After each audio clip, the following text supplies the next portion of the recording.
Welcome back. Bulletin کے آغاز میں آپ کو بتائیں وزارت خزانہ اور آئی ایم ایف مشن کے درمیان ایکسٹرنل فائنانسنگ پر ورچوئل مذاکرات ہوئے۔ ذرائع کے مطابق آئی ایم ایف مشن سے مذاکرات میں ایگزیکٹو بورڈ سے منظوری کے لیے کوئی ڈیڈ لائن نہ مل سکی۔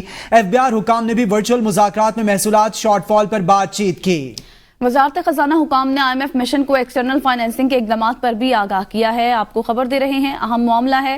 ایف بی آر حکام نے بھی محصولات شارٹ فال پر بات چیت کی ہے۔ ذرائع کے مطابق وزارت خزانہ حکام نے آئی ایم ایف کو ایکسٹرنل فائنینسنگ کے اقدامات پر بھی آگاہ کیا ہے۔ وزارت خزانہ اور آئی ایم ایف مشن کے درمیان ورچوئل مذاکرات۔ آپ کو بتائیں کہ اسلام آباد میں ایگزیکٹو بورڈ سے منظوری کے لیے کوئی ڈیڈ لائن نہیں مل سکی ہے، جبکہ ذرائع کے مطابق ایف بی آر حکام نے بھی محصولات شارٹ فال پر بات چیت کی ہے۔ ذرائع کے مطابق وزارت خزانہ حکام نے آئی ایم ایف کو ایکسٹرنل فائنینسنگ کے اقدامات پر بھی آگاہ کیا ہے۔ وزارت خزانہ اور آئی ایم ایف مشن کے درمیان ورچوئل مذاکرات ہوئے ہیں۔ آپ کو بتائیں کہ ایگزیکٹو بورڈ سے منظوری کے لیے کوئی ڈیڈ لائن نہ مل سکی۔ اس پر مزید تفصیلات جانیں گے شاہد اجمل سے۔ شاہد، کوئی ڈیڈ لائن نہیں مل سکی؟ جی بالکل، وزارت خزانہ حکام اور آئی ایم ایف کے مشن کے درمیان ایکسٹرنل فائنانسنگ پر ورچوئل مذاکرات ہوئے ہیں، اور ذرائع کا کہنا ہے کہ آئی ایم ایف مشن سے مذاکرات میں ایگزیکٹو بورڈ سے منظوری کے لیے کوئی ڈیڈ لائن نہیں مل سکی ہے، اور ایف بی آر حکام نے بھی ورچوئل مذاکرات میں محصولات شارٹ فال پر بات چیت کی ہے، اور وزارت خزانہ حکام نے آئی ایم ایف مشن کو ایکسٹرنل فائنانسنگ کی اقدامات سے آگاہ کیا ہے، جبکہ وزارت خزانہ حکام نے دوست ممالک سے رول اوور اور نئے فائنانسنگ اقدامات کے بارے میں بھی تفصیلی بریفنگ دی ہے، اور وزارت خزانہ حکام نے آئندہ ہفتے تک دوست ممالک سے رول اوور ہونے کی ٹائم لائن دی ہے۔ ذرائع کا کہنا ہے کہ ایگزیکٹو بورڈ کے منظوری کے لیے $12 ارب قرض رول اوور پہلے کرانا ضروری ہے، اور آئی ایم ایف نے اس بات کو دوبارہ سے دہرایا ہے کہ پاکستان کو اپنا $12 ارب کا جو قرض ہے وہ رول اوور کرانا ہوگا، اور آئی ایم ایف مشن نے رواں ماہ ایف بی آر سے ریونیو شارٹ فال بھی پورا کرنے کا مطالبہ کیا ہے۔ جی مطالبہ کیا ہے۔ شاہد اجمل آپ ہمیں اپڈیٹ کر رہے تھے، آپ کا بہت شکریہ۔ الیکشن کیمپین NA-171 کا معاملہ۔ تحریک انصاف کے ممبر قومی اسمبلی جمشید دستی کی رحیم یار خان کے علاقے خانپور میں انتخابی مہم میں شرکت۔ انتخابی مہم کے دوران جمشید دستی کی تقریر کے دوران پولیس جمشید دستی کو گرفتار کرنے پہنچ گئی۔ پولیس چار دیواری کا تقدس استعمال کرتے ہوئے گھر میں گھس گئی ہے۔ پولیس انتخابی مہم کے دوران جمشید دستی کو گرفتار کرنے پہنچ گئی۔ جمشید دستی کی NA-171 رحیم یار خان میں انتخابی مہم میں شرکت۔ پولیس انتخابی مہم کے دوران جمشید دستی کو گرفتار کرنے خانپور پہنچ گئی۔ اسلام آباد ہائی کورٹ میں لاپتہ فیضان عثمان کی بازیابی کی درخواست پر سماعت 10 ستمبر تک ملتوی کر دی گئی۔ اسلام آباد ہائی کورٹ کے جسٹس بابر ستار کی اس کی سماعت کی۔ لاپتہ شہری فیضان عثمان کو بازیاب کرا کر عدالت میں پیش کیا جا سکا، اور آپ کو بتائیں آئی جی اسلام آباد علی ناصر رضوی عدالتی حکم پر عدالت میں پیش ہوئے۔ ایڈیشنل اٹارنی جنرل نے استدعا کی کہ ہمیں 2-3 دن کا مزید وقت دیا جائے۔ اسلام آباد ہائی کورٹ کے جسٹس بابر ستار نے آئی جی اسلام آباد کو لاپتہ فیضان کی بازیابی کے لیے 10 ستمبر تک کا بھی وقت دے دیا ہے۔ آپ کو بتائیں پاکستان سٹاک ایکسچینج میں کاروباری ہفتے کے تیسرے روز مثبت رجحان۔ 100 انڈیکس میں 448 پوائنٹس کا اضافہ۔ انڈیکس 78,815 پوائنٹس پر ٹریڈ کر رہا ہے۔ گزشتہ روز مارکیٹ 78,356 پوائنٹس پر بند ہوئی تھی۔ آپ کو سٹاک ایکسچینج سے متعلق آگاہ کر رہے ہیں۔ پاکستان سٹاک ایکسچینج میں کاروبار کا مثبت رجحان دیکھنے میں آیا ہے۔ 100 انڈیکس 458 پوائنٹس کے اضافے سے 78,815 پر ٹریڈ کر رہا ہے۔ Army chief general Syed Asim Munir نے ایک بار پھر اس عزم کا اعادہ کیا کہ فوج ایک منظم ادارہ ہے جس کے ہر شخص کی وفاداری ملک اور افواج پاکستان کے ساتھ ہے، اور فوج میں کوئی فرد کڑے احتسابی نظام سے مستثنا نہیں ہے۔ اسلام آباد سے جاوید شہزاد رپورٹ کر رہے ہیں۔ ISPR کی جانب سے جاری اعلامیہ کے مطابق army chief general Syed Asim Munir کی زیر صدارت کور کمانڈرز کانفرنس ہوئی۔ شرکاء کانفرنس نے شہداء کے ایصال الثواب کے لیے فاتحہ خوانی کی۔ فورم کو خطے کی صورتحال، قومی سلامتی کو درپیش چیلنجز اور بڑھتے ہوئے خطرات کے جواب میں آپریشنل حکمت عملی کے بارے میں بریفنگ دی۔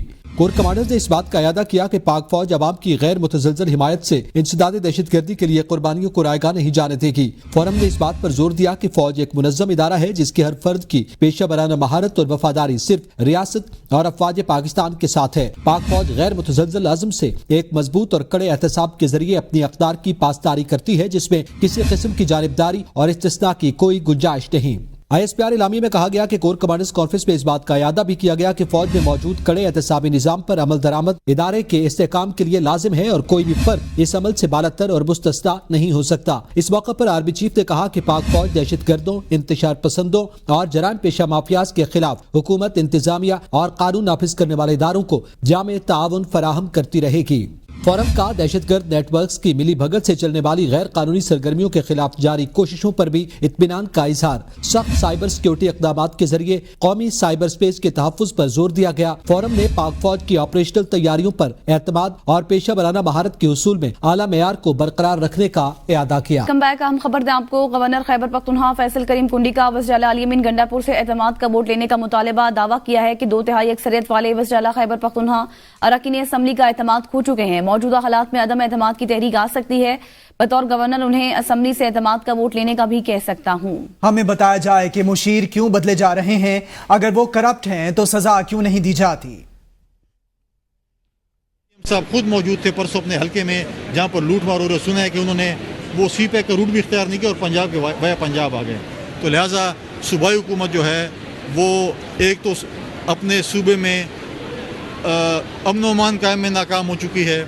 دوسری طرف ہمارے وزیر اعلیٰ صاحب صوبائی اسمبلی کی جو ہے وہ مینڈیٹ جو ہے جو ان کو ملا تھا اس میں بھی ناکام ہو چکے ہیں. کیونکہ آپ کو بھی انفارمیشن آئی ہوگی کہ 4 دفعہ صوبائی اسمبلی کا اجلاس ملتوی ہو چکے ہیں. آج 2/3 اکثریت والا وزیر اعلیٰ اپنی صوبائی اسمبلی جانے سے کترا رہا ہے. اس کا مطلب ہے کہ وہ جو ہے صوبائی اسمبلی میں اپنی جو ہے میجورٹی جو ہے وہ کھو چکے ہیں. میرا سب سے بڑا اعتراض یہ ہے کہ میرے صوبے کے جو صوبائی صدر ہیں پی ٹی آئی کی ان کو آپ اس کمیٹی میں نہیں ڈالتے ہیں. مسئلہ تو سارا ہمارے صوبے کا ہے. تو صوبائی صدر کی غیر موجودگی جو ہے وہ بھی بڑا سوالی نشان ہے. تو میرا ان کو مشورہ ہوگا کہ نیکسٹ ٹائم جب جائیں تو ہمارے صوبائی صدر جو ہیں پی ٹی آئی کے ان کو بھی اس کمیٹی میں ڈالیں تاکہ صوبے کے مسائل پہ جو ہے وہ اچھی طرح ڈسکشن ہو سکے. بریک کے بعد آپ کو بتائیں ڈسٹرکٹ اینڈ سیشن کورٹ اسلام آباد نے علی امین گنڈاپور کے خلاف اسلحہ شراب برآمدگی کیس میں علی امین گنڈاپور کی طبی بنیادوں پر حاضری معافی کی درخواست مسترد کر دی ہے. عدالت نے وزیر اعلیٰ علی امین گنڈاپور کے ناقابل ضمانت وارنٹ گرفتاری جاری کر دیے ہیں. عدالت نے ایس ایچ او تھانہ بھاراکو کو کل علی امین گنڈاپور کو گرفتار کر کے پیش کرنے کا حکم دے دیا. کیس کی سماعت سول جج شائستہ خان کنڈی نے کی ہے. سیشن کورٹ اسلام آباد میں علی امین گنڈاپور کے خلاف اسلحہ اور شراب برآمدگی کا یہ کیس ہے. علی امین گنڈاپور کی طبی بنیادوں پر حاضری معافی کی درخواست مسترد کر دی گئی ہے، جبکہ وزیر اعلیٰ خیبر پختونخوا علی امین گنڈاپور کے ناقابل ضمانت وارنٹ گرفتاری بھی جاری کر دیے گئے ہیں. ایس ایچ او تھانہ بھاراکو کو کل علی امین گنڈاپور کو گرفتار کر کے پیش کرنے کا حکم دے دیا گیا ہے. آپ کو اہم معاملے سے متعلق آگاہ کر رہے ہیں کہ علی امین گنڈاپور کی طبی بنیادوں پر حاضری معافی کی درخواست کو مسترد کیا گیا ہے اور وزیر اعلیٰ خیبر پختونخوا علی امین گنڈاپور کے ناقابل ضمانت وارنٹ گرفتاری بھی جاری کر دیے گئے ہیں. ایس ایچ او کو کل علی امین گنڈاپور کو گرفتار کر کے پیش کرنے کا یہ حکم دیا گیا ہے. اہم سماعت ہوئی ہے وزیر اعلیٰ خیبر پختونخوا علی امین گنڈاپور کے حوالے سے اور اسلحہ اور شراب برآمدگی کا یہ کیس کا معاملہ ہے جس میں ناقابل ضمانت وارنٹ گرفتاری جاری کر دیے گئے ہیں اور کل علی امین گنڈاپور کو پیش کرنے کا حکم دیا گیا ہے. ایس ایچ او تھانہ بھاراکو کو کل علی امین گنڈاپور کے خلاف کارروائی کا حکم بھی جاری کر دیا گیا ہے. سیشن کورٹ اسلام آباد نے علی امین گنڈاپور کے حوالے سے آرڈرز جاری کیے ہیں. سیشن کورٹ اسلام آباد میں علی امین گنڈاپور کے خلاف اسلحہ اور شراب برآمدگی کا کیس کے حوالے سے آپ کو اپڈیٹ کریں. کچھ عرصہ قبل یہ پولیس کی جانب سے دعویٰ کیا گیا تھا کہ علی امین گنڈاپور کی گاڑی سے شراب اور اسلحہ برآمد ہوا ہے. اسی پر عدالتی کارروائی جاری ہے. آپ کو اس حوالے سے بتائیں ایس ایچ او تھانہ بھاراکو علی امین گنڈاپور کو گرفتار کر کے پیش کرے. عدالت میں ایسا کہا گیا عدالت کی جانب سے. آپ کو بتائیں کہ علی امین گنڈاپور کے طبی بنیادوں پر حاضری معافی کی درخواست مسترد کر دی گئی ہے. آپ کو بتائیں علی امین گنڈاپور کے حوالے سے وزیر اعلیٰ خیبر پختونخوا علی امین گنڈاپور نے کے حوالے سے ایس ایچ او تھانہ بھاراکو کو کل علی امین گنڈاپور کو گرفتار کر کے پیش کرنے کا حکم دیا گیا ہے. جمشید قادر ہمارے ساتھ لائن پر موجود ہیں. جمشید بتائے گا اس حوالے سے مزید عدالت کی جانب سے اور کیا کہا گیا ہے؟ جی بالکل، علی امین گنڈاپور کے خلاف 2016 میں یہ مقدمہ درج کیا گیا تھا اور گزشتہ سماعت پر عدالت نے آخری موقع دیتے ہوئے سماعت ملتوی کی گئی تھی. 342 کا جو بیان تھا وہ علی امین گنڈاپور کا ریکارڈ ہونا تھا، لیکن آج بھی علی امین گنڈاپور عدالت پیش نہیں ہوئے. انسداد دہشت گردی میں بھی علی امین گنڈاپور کی ایک ضمانت کا کیس تھا، وہاں پہ بھی حاضری سے استثناء کی درخواست جو ہے وہ دائر کی گئی تھی. انسداد دہشت گردی عدالت نے حاضری سے استثناء کی درخواست منظور کر لی تھی، لیکن جب ڈسٹرکٹ کورٹ میں حاضری سے استثناء کی درخواست دائر کی گئی تو عدالت کی جانب سے طبی بنیادوں پر جو درخواست دائر کی گئی تھی اسے مسترد کرتے ہوئے علی امین گنڈاپور کے ناقابل ضمانت وارنٹ گرفتاری جاری کر دی ہے اور عدالت نے تھانہ بھاراکو کے جو ایس ایچ او ہیں انہیں ہدایت. بہت شکریہ جمشید قادر، آپ اس معاملے سے متعلق تفصیلات سے آگاہ کر رہے تھے.